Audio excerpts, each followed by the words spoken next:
द्वितीय वर्ष के विद्यार्थियों का आज की कक्षा में स्वागत है। आज मैं आपको स्विट्जरलैंड की संघीय व्यवस्था के बारे में बताऊंगी।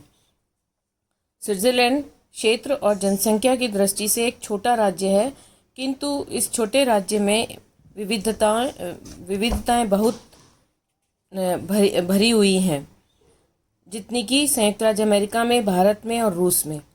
इस कारण से स्विट्जरलैंड में भी अमेरिका, भारत आदि अन्य देशों की समान संघात्मक व्यवस्था को अपनाया गया है। स्विट्जरलैंड एक परिसंघ या राज्य मंडल नहीं बल्कि एक संघ राज्य है। स्विस संविधान के प्रथम अनुच्छेद में कहा गया है कि स्विस राज्य मंडल 23 संप्रभु संपन्न कैंटनों की जनता से मिलकर बना है।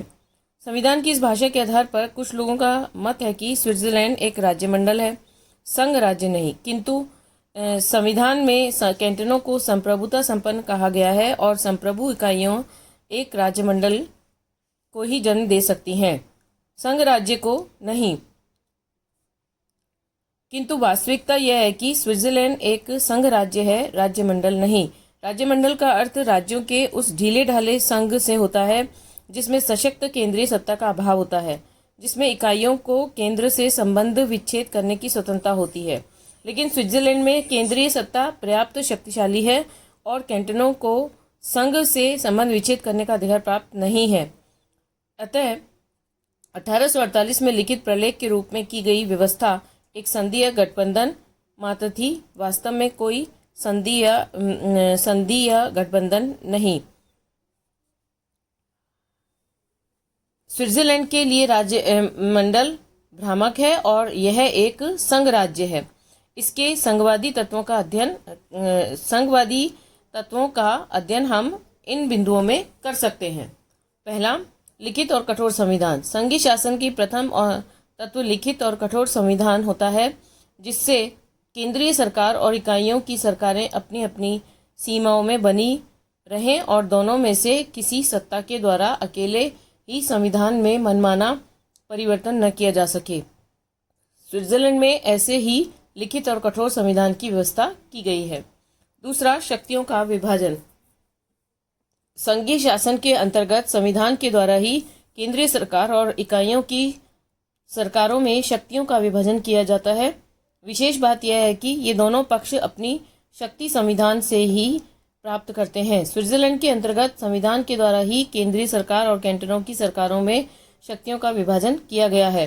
शक्ति विभाजन के संबंध में अमेरिका के ही समान गणना तथा अवशेष सिद्धांत को अपनाया गया है तथा संघीय सरकार की शक्तियों व उसके अधिकारों के अतिरिक्त शेष को कैंटनों की सरकारों की शक्ति माना गया है।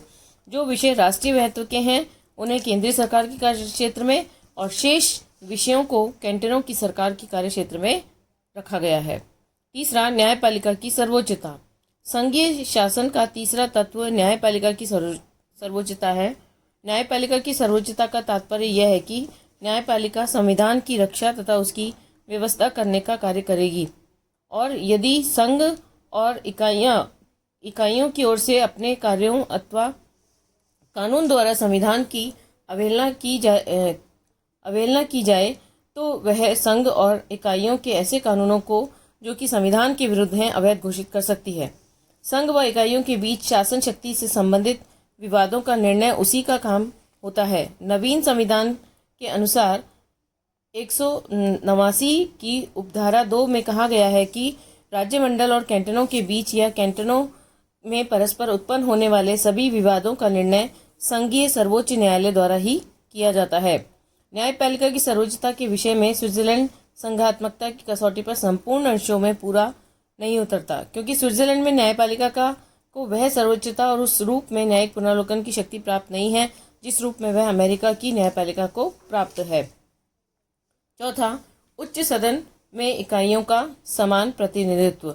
संघात्मक का एक सहायक तत्व यह है कि संघीय व्यवस्थापिका के उच्च सदन में संघ की छोटी छोटी सभी इकाइयों को समान प्रतिनिधित्व प्रदान किया जाता है।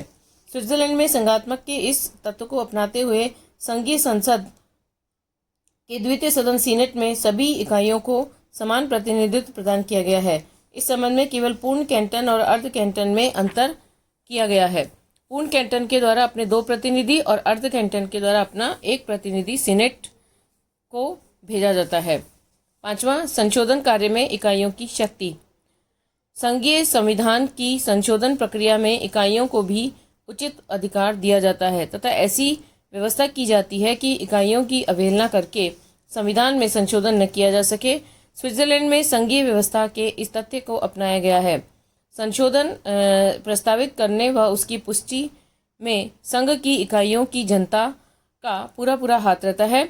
संविधान का कोई भी संशोधन तब तक पारित नहीं समझा जा सकता जब तक कि आधे से अधिक कैंटनों द्वारा उसे स्वीकार न किया जा सके। 6, तिहरी नागरिकता।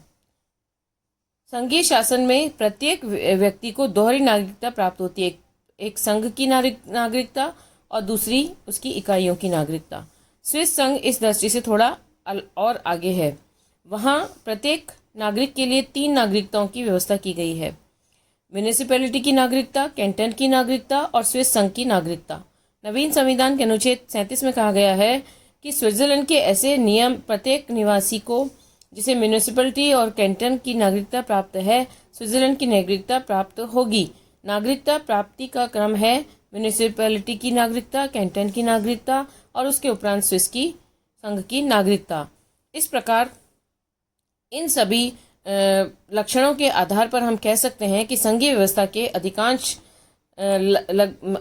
प्रमुख तत्व स्विट्जरलैंड की शासन व्यवस्था में विद्यमान है।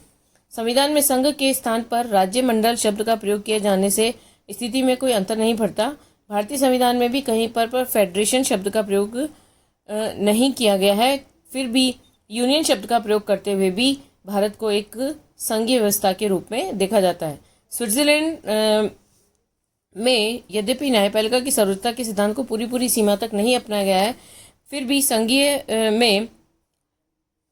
न्यायालय को संघीय व्यवस्थापिका द्वारा निर्मित कानूनों की जांच करने का तथा उन्हें अवैधानिक घोषित करने का अधिकार प्राप्त नहीं है, लेकिन ऐसा एक विशेष कारण से है। स्विस नागरिक जनता की प्रत्यक्ष सत्ता में अत्यधिक विश्वास करते हैं और वे इस बात के पक्ष में नहीं है कि उनके प्रतिनिधियों की संस्था की शक्ति पर न्यायिक पुनरावलोकन प्रतिबंध लगाया जा सके। इस प्रकार संघीय व्यवस्था के आदर्श को विभिन्न राज्यों द्वारा अपनी अपनी परिस्थितियों के अनुरूप अपनाया जाता है और स्विट्जरलैंड में यह संघीय व्यवस्था का सबसे आदर्शात्मक रूप अपनाया गया है। धन्यवाद।